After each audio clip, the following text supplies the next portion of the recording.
Guys actually நிலமை இருக்க ரொம்ப மோசமாக தான் போயிட்டுருக்கு. வெயிட் குறையணும்னு நினச்சேன், பட் வெயிட் இன்க்ரீஸ் ஆகிட்டுருக்கு. போன வாரமாவது எதையும் ப்ராப்பராக ஃபாலோ பண்ணல. வெயிட் இன்க்ரீஸ் ஆகிறதுக்கு எதெல்லாம் பண்ணணுமோ அதெல்லாம் தேடி செஞ்சுட்டு இருந்தேன். பட் இந்த வீக் 3 days ப்ராப்பராக ஃபாலோ பண்ணேன். மீதி டேஸ் ஃபாலோ பண்ணலனாலும் கண்ட்ரோல்டாக இருந்தேன். ஸோ அப்படி பார்த்தா வெயிட்டு கொஞ்சமாவது குறைஞ்சிருக்கணும், ஆனால் அதுக்கு மாறாக 1.5 கிலோ ஏறி இருந்துச்சு. ஸோ வெயிட் ஸ்கேலில் வெயிட்டை பார்க்கும்போது அப்படிங்கிற மாதிரி தான் இருந்தது. ஸோ 6 weeks ஆகுது, பட் எந்த சேஞ்சஸும் இல்லைன்னா பரவாயில்ல. நெகட்டிவ் சேஞ்சஸ் ஆகிறத என்னால் ஏற்றுக்கவே முடியல.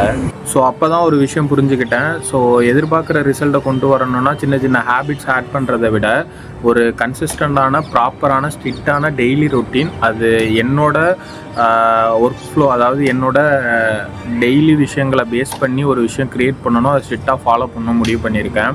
ப்ராப்பரான ஒரு பிளான் பண்ணுறேன், கன்சிஸ்டண்ட்டாக அதை ஃபாலோ பண்ணுறேன், கண்டிப்பாக ஒரு டிரான்ஸ்ஃபர்மேஷன் கொடுக்குறேன்.